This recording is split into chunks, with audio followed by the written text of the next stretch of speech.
Welcome to a Stepping Stones to Awareness show.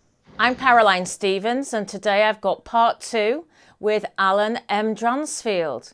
Now, in part 1, we were discussing the vexatious issue, and it was all in connection with the Freedom of Information requests and the Act, and Tony Blair and John Major. So in part 2, we're going to be looking at the Grenfell Towers case and other matters. So, Alan, welcome to you via Skype from up north. Alan, you've said that there's something that was a little bit missing from the part 1 show. So would you like to talk about that, please, before we move on? Yes, indeed. And welcome again, viewers and listeners. It's nice to have part 2 with you. And thank you, Caroline. Yes, my own fault. I missed some of my notes, and it's very important to the freedom of information failures and the fraud and corruption with the running of the Information Commissioner's Office. Would you believe the DEXEU, which is the government, the Cabinet Office department solely running? Alan, can I just, interrupt you? Can you pull your laptop down a bit, please? You've moved, or something's moved. That's much better. I like to see your pretty face.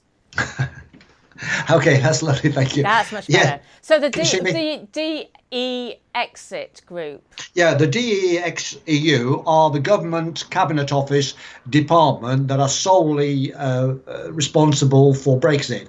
Who's in there? Who's in charge of it? How much it's costing? I don't know. But what I can tell you... Obviously value for money there, wasn't it? Oh, absolutely and absolutely not. But I can tell you they are the most prolific users. I like that word. It's very apt for what we're talking about. The prolific users of the Dransfield vexatious bullshit, to excuse my French, is the best word to describe it all, are the Dransfield vexatious nonsense to prevent Joe Public getting information about Brexit.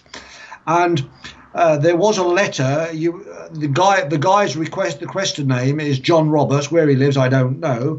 But he put a Freedom of Information request into the permanent secretary of the Brexit, asking for information and emails and stuff. And sure enough, you're right. You can't have it in line with Dransfield vexatious section 14. So they're stopping the Joe Public getting information, and they're not telling us anything about Brexit. So people are taking it on their own back to try and get some information, but they're using this silver bullet, this Dransfield vexatious nonsense, to stop. So that's the piece that I missed out, and it's very important. Well, Alan, I'd like to add some information on that, because we spoke to an MP a year ago, and he confessed before Christmas 2017 that in actual fact that department wasn't actually preparing for Brexit at all.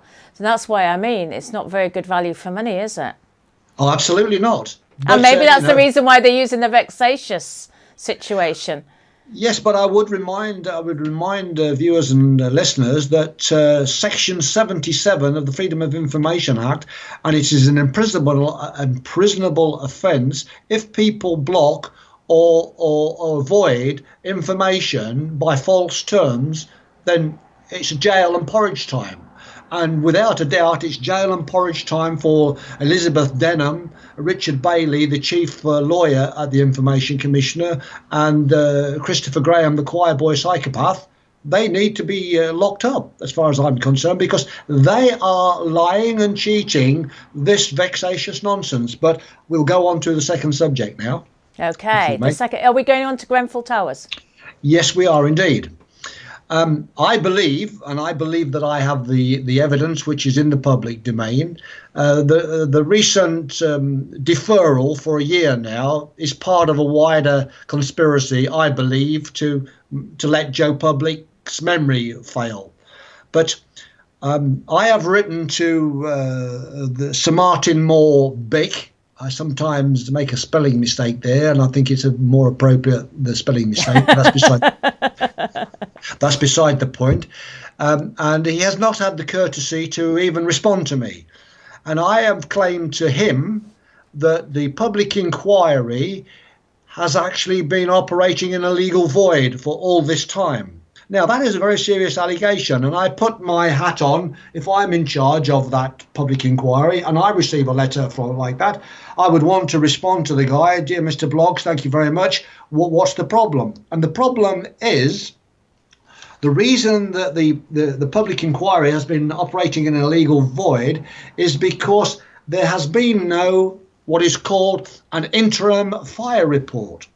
Now, the interim fire report is paramount for public safety of other people, other tenants in other high-rise buildings up and down the country. It is paramount for the safety of firefighters attending any future fire. Now, I claim someone is suppressing this interim fire report because the interim fire report, it is not mandatory, it is not golden law that the interim fire reports shall be serviced and provided and published within a given time. But it is standard operation procedures, and the last major fire in London was in Southwark, Lacknell House in 2012, if my memory serves me correctly. And the interim fire report was published and given out within three or not 6 weeks. I can't remember. I think it was 6 weeks. Now, we are now 18 months of 2 days ago, 18 months post-fire, and we do not have the interim fire report. Now, actually, it's interesting because they set up a little club, didn't they, to investigate. And one of those people on the club is actually our Chief of Wiltshire Council, Jane Scott. Or is she a dame? She's now in the House of Lords, isn't she? I'm not sure, but yes, also, and it may well seem innocuous to a lot of people, but another Dame Judith Hackett, who I nicknamed Dame Judith Can't Hackett, because she was brought in on the Grenfell fire and she compiled an interim fire report. Now, that is not a typo. That is not just an error. They would have the world believe that is the interim fire report. And indeed, if you go into the bowels of the the public inquiry to the Grenfell fire, you will find Dame Judith Hackett interim fire report.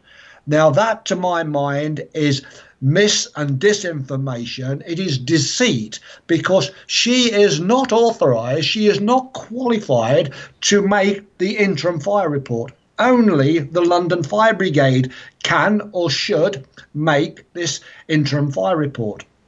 Because at this moment in time, there has been great speculation of the root cause of the fire.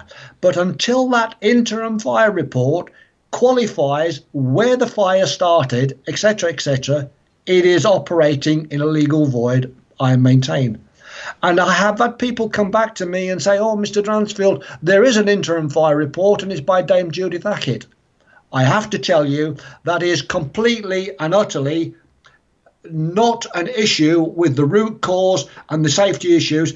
Her primary role was on the health and safety and how she can make improvements, etc., etc. It's very important that the Dame Judith Hackett's interim fire report is identified as not the interim fire report which most people would expect to see. And I do state that it is inconceivable and reprehensible that the interim fire report has not been produced and published to date. This is why I'm saying 18 months later, it must have been suppressed. Who would suppress it? The Prime Minister, the Health and Safety, Dame Judith Hackett, the London Fire Brigade, Kensington City Council, Chelsea Council. Someone somewhere has suppressed that interim fire report. And I claim the reason why it was suppressed, because if the London Fire Brigade interim fire report was read in conjunction with the fire risk assessment that the guy Carl Stokes was paid £250,000, £1 million, to write out a a fire risk assessment, who then turned round and told Kensington and Chelsea Council, under no circumstances do you show this fire risk assessment to the police, the fire brigade, or anyone else. And that is clearly logged and it's in the public domain.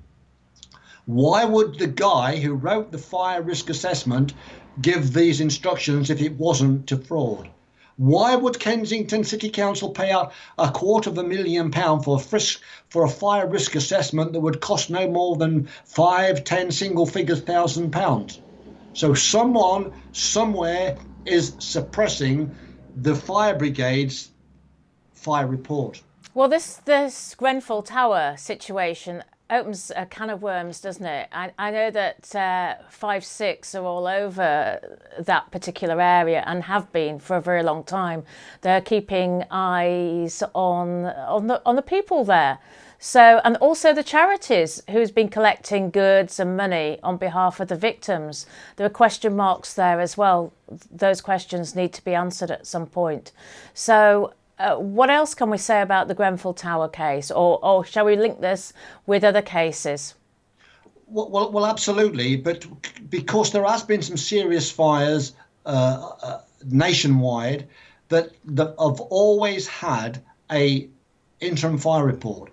And what they need to do from this public inquiry is for someone to state that it will be in future mandatory. They shall, and those are lovely legal words, you shall ensure that an interim fire report is published within 6, 8 or 10 weeks. And I realise that this particular fire is ugly. It was ugly and it was awful and it was terrible. And the connections that you're talking about there, Caroline, yes, and they're all in an integral part of a proper investigation. I do not believe for one moment that we will get a proper investigation. It will be very similar to the Hillsborough disaster. Well, the trouble is these people aren't independent who are in charge, are they? You're never going to get the truth when you've got vested interests. Absolutely. And as I was saying, I mean, with the business with the stay put, I've read the fire risk assessment to that building. And then the truth comes out that the fire doors were nowhere near in compliance. They weren't the hour that they should have been. They were 15 minutes. Now, it's absolutely. The gas main was flammable going up the stairs. There was no improper. The top fire escape to the roof was locked at all times. So everything about it is wrong. Everything about it there is without a doubt a criminal negligent aspect. The first question that Sir Martin Moore Bick should say, was the fire foreseeable? And people are talking, the fire was a precedent. No, it wasn't. It wasn't. The fire was foreseeable. When you look back and you read the fire risk assessment and the absence of the interim fire report, it was clearly foreseeable. Well, it's the way it's surely as well. It's the cladding, isn't it? You had literally a chimney going up the sides of the tower. Well, absolutely. But also, what is important about the interim fire report? How many hundreds of the high-rise buildings do we have nationwide now that have not been alerted? The paramount importance of a public inquiry is to identify the root cause and to eliminate and to prevent further incidents.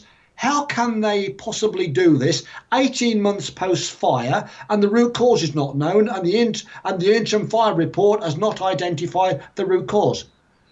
So any fire now in down the road from London, in Liverpool, anywhere, it's completely and they know about it.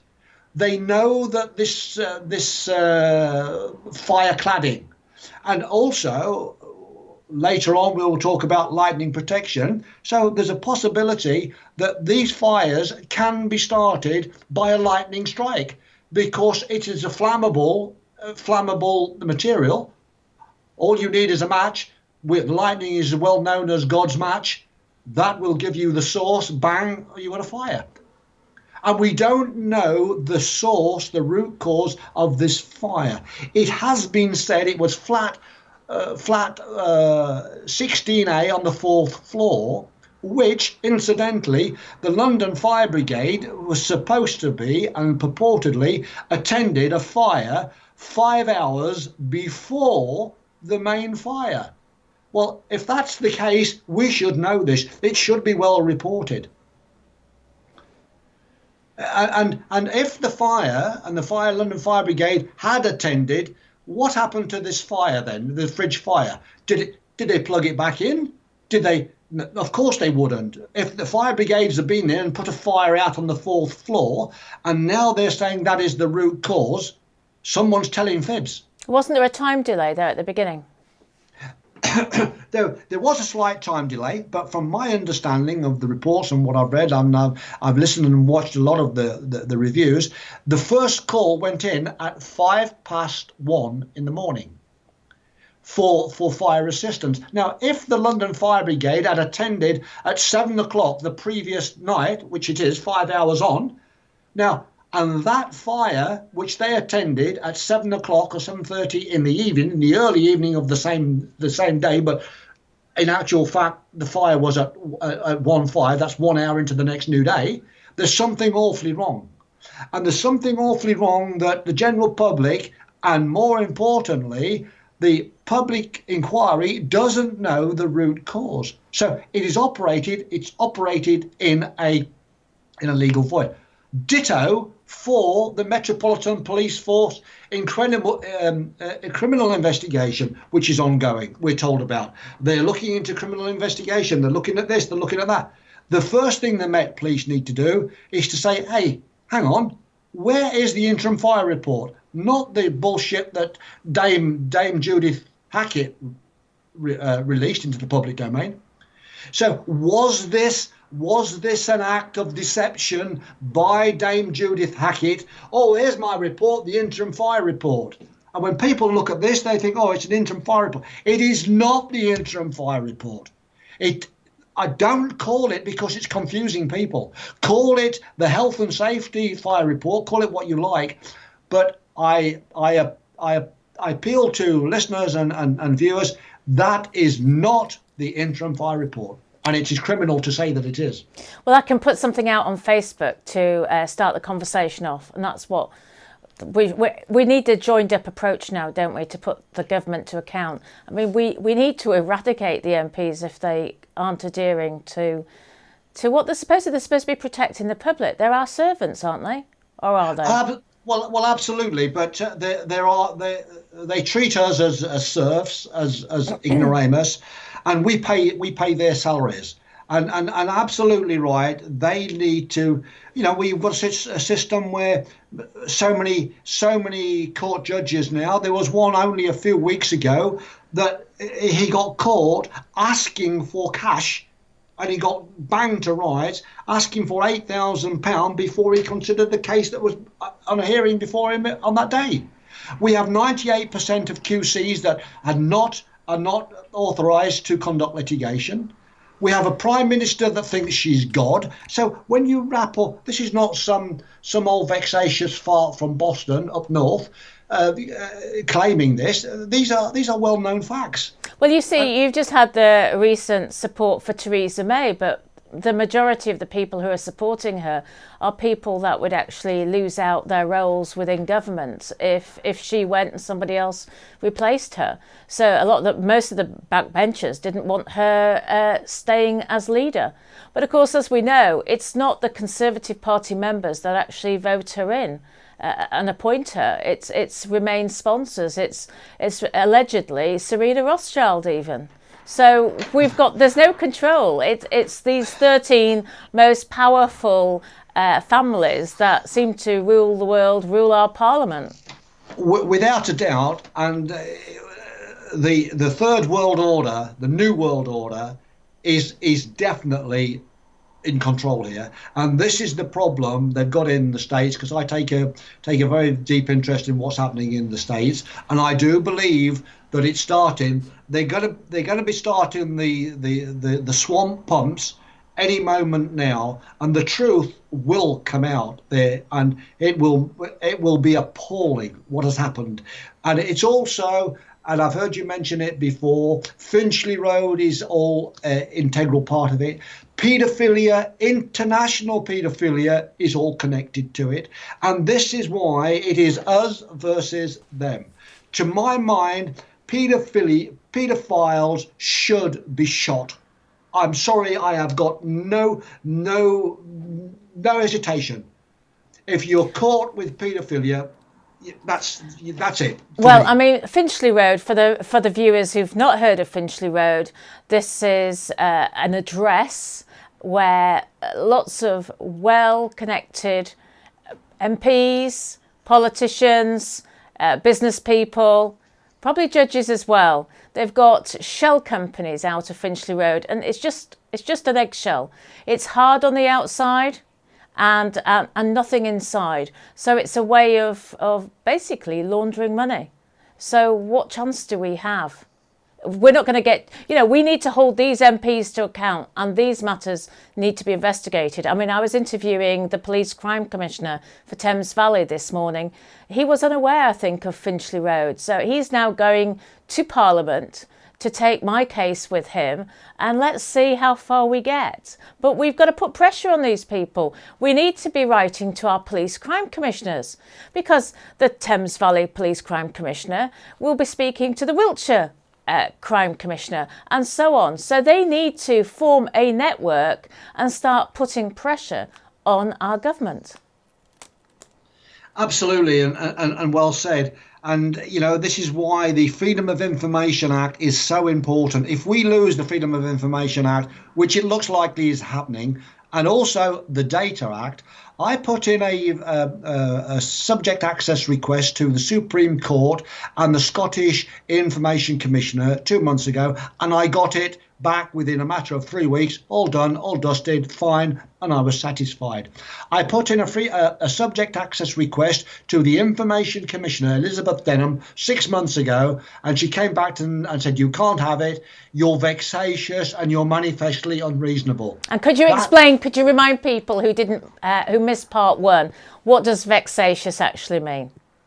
Vexatious means frivolous, of little or no value, and basically you are troublesome, you are irksome, and you're just doing something like this for the fun of it.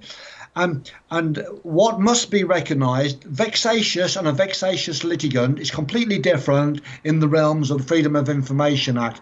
A vexatious litigant, and you get this in the States very often with multi-millionaires and wives and spouses taking action against another person, when they know they have actually got absolutely no legal argument whatsoever, and it will cost them $500,000 to do, but they do it just to be troublesome and to cause trouble.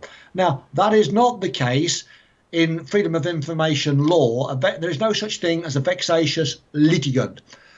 The vexatious response on a Freedom of Information request is designed by the Freedom of Information Commissioner prior to, which was Christopher Graham, solely to prevent public authorities doing their dirty washing and their dirty laundry in public. And that's where the vexatious comes from. But unfortunately, as we said in part one, there is no legal definition of vexatious.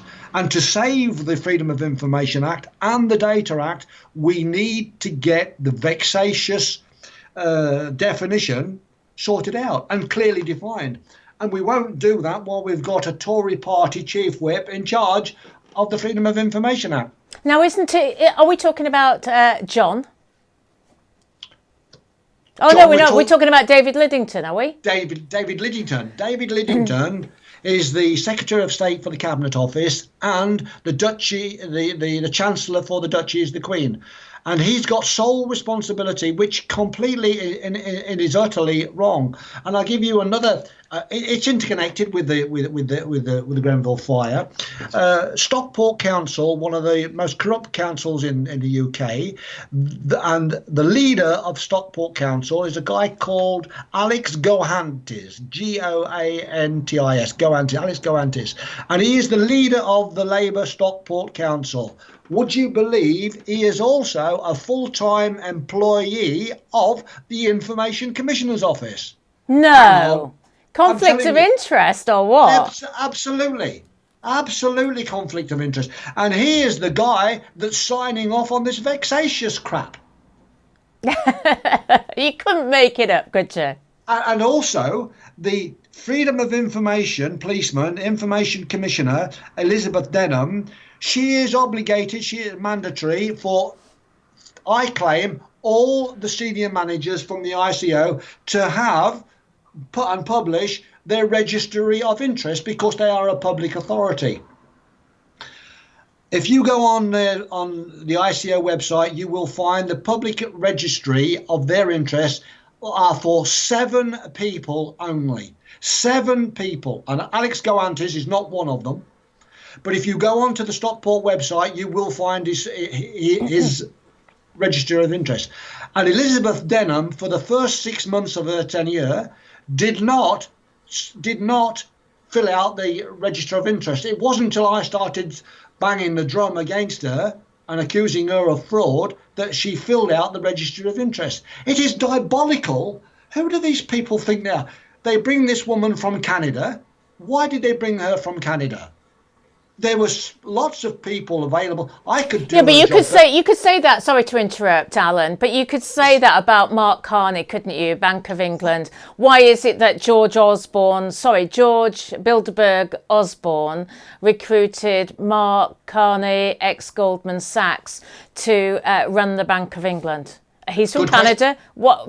So nobody could fill the position in this country? I think they could. I think I could now. Yeah. Would they want a vexatious leader, though?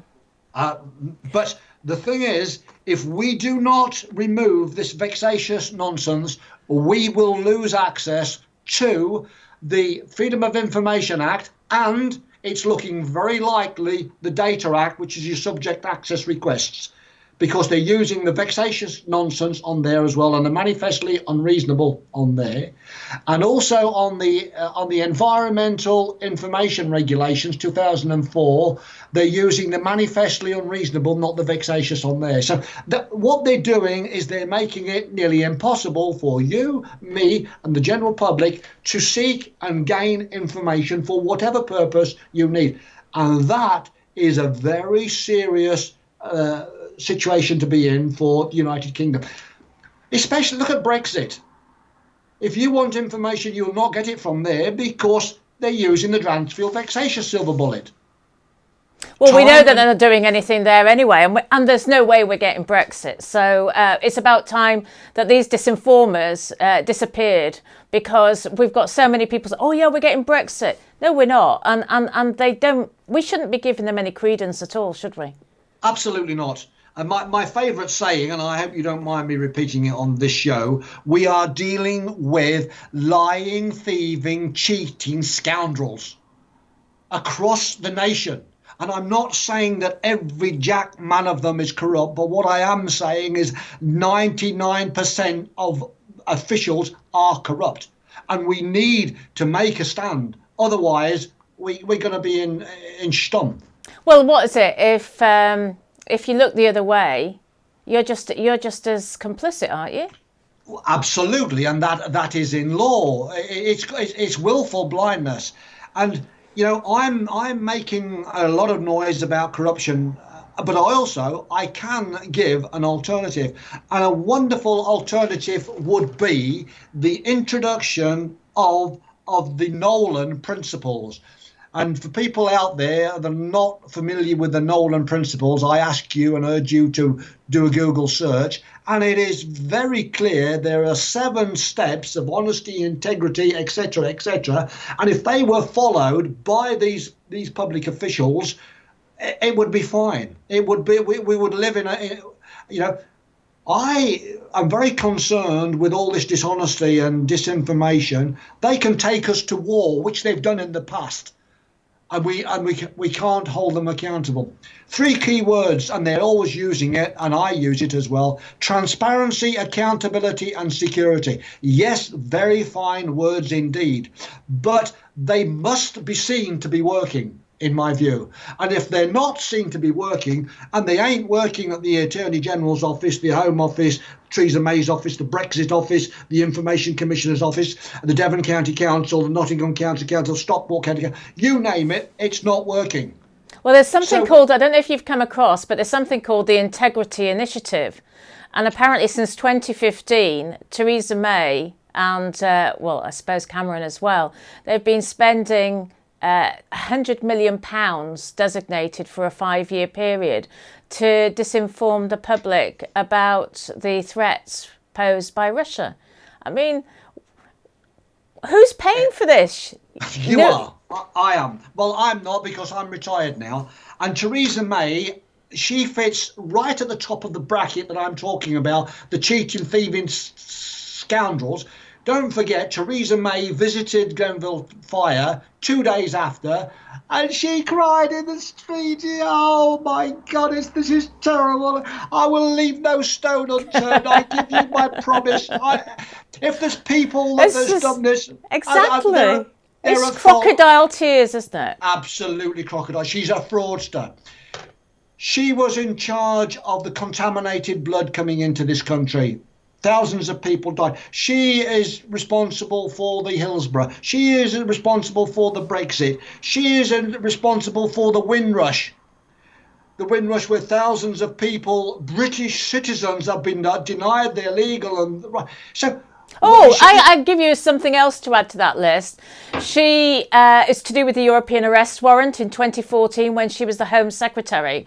Her and Cameron pushed through that the European arrest warrant be given back to Brussels. So we could have walked away from that aspect of security, and we didn't. And this is where people are presumed guilty, and then they have to prove their innocence in a foreign country in the EU. And that's the Napoleonic way of doing things. That's not the British way of doing things. And so she's obviously working for the other side, surely.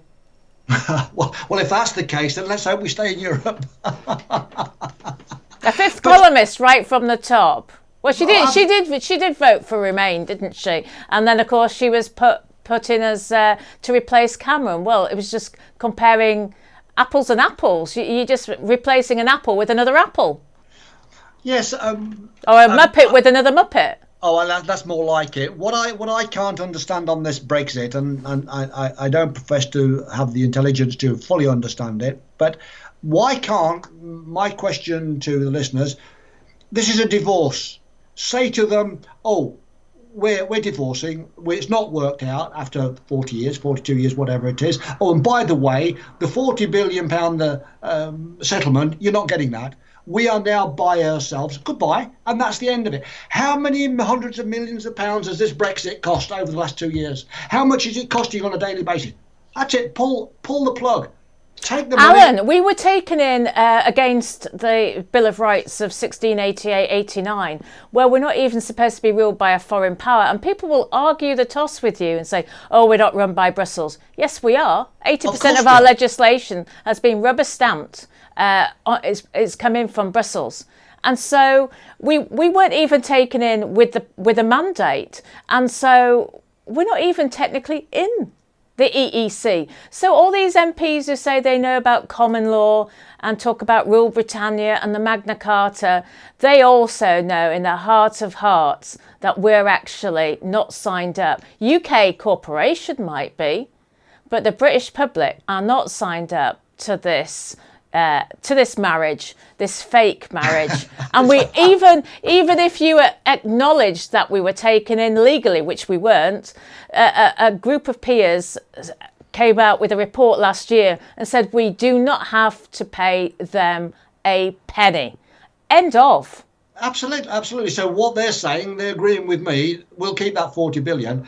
Also, there is breaking news I'm getting from states that Theresa May, and we don't know anything about it yet, she has signed or going to sign multi-million immigration coming into Europe from Africa, etc. Oh, you're talking about the UN Migration Pact. Yes, that Yes. happened a few days ago, and it's totally against our British Constitution. And yes, we do Absolutely. have a British Constitution. We do, and they've signed the pact, and they signed it ahead of the Marrakesh meeting last week.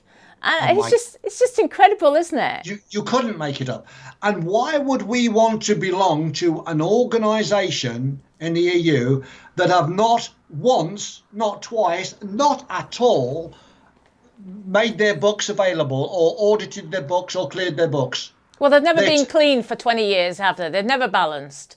So, yes, Absolutely. if you were a corporation, well, if you were a sole trader, a limited company, you'd be closed down pretty quickly. Absolutely. So why is it not being made applicable to these people? It stinks, and she stinks, and she's a fraud. This is every time I see Theresa May on the television, the hairs on my back come up. She's a fraudster.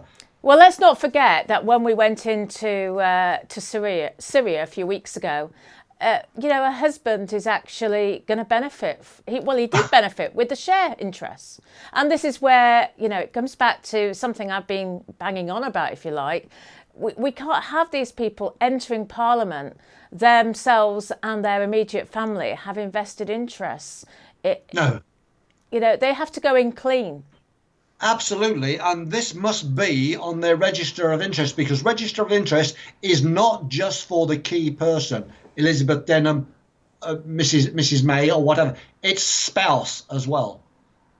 Well, they should actually divest themselves of all these interests. Otherwise, it's not going to work. It really isn't going to work. Anyway, Alan, I thank you so much for doing this part 2 with us just before the Christmas holidays. I would love to invite you back next year. Your other voices would be greatly welcomed as well. Maybe we should do a spitting image show. Oh, lovely. I can't tell you, Caroline, how much I've enjoyed this morning. Thank you for your patience, and it's been lovely. And it's nice for me to broaden my audience and get the word out. We could start a campaign. Save the freedom of information, because it's a bit like the whales and the dolphins. It is in serious danger from the people who are being paid a king's ransom to look after it. Denham, May, etc., etc. So, yes, I look forward to speaking to you again after the Christmas, and a very Merry Christmas to you all. Thank you so much. And we've just got a campaign next year for justice in this country. We've got so many dissatisfied people now, people who they're going to be dissatisfied when we reach the 1st of April, and it's not going to be an April Fool at all. We are not going to get Brexit. We've got people being denied justice through the court system. And the list goes on and on. If we can bring everybody together and take the government out by whatever means, so be it. So let's hope for a happy new year, eh? You can't say things like take the government out, defeat them at the ballot box. Oh, the ballot box. No, we've just found out that the ballot box is corrupt as well, haven't we? And that's what we're going to be unveiling next year. Well, absolutely. And a big shout out for Jeff Dransfield and Lorraine. They're doing a fantastic job on there. And apparently, allegedly, all MPs, their votes are subject to fraud. What did I tell you? Absolutely. So that's 650 MPs that from the general election of 2015 will be facing charges next year. And that means between 100 and 200 UKIP MPs will be sent to Parliament, including myself. So anyway, I'm sure Miles will do the appropriate editing. So that's nothing to worry about. Lovely. Thank you. And Thank you. Merry Christmas, everybody. Bless you. Thanks, Alan. Take care. Bye. Bye. And thanks to the viewers at home for listening to another Stepping Stones to Awareness show. My name's Caroline Stevens, and I've thoroughly enjoyed this show today with Alan, and look forward to seeing you all again with Alan very soon. Soon. Have a Merry Christmas. Bye.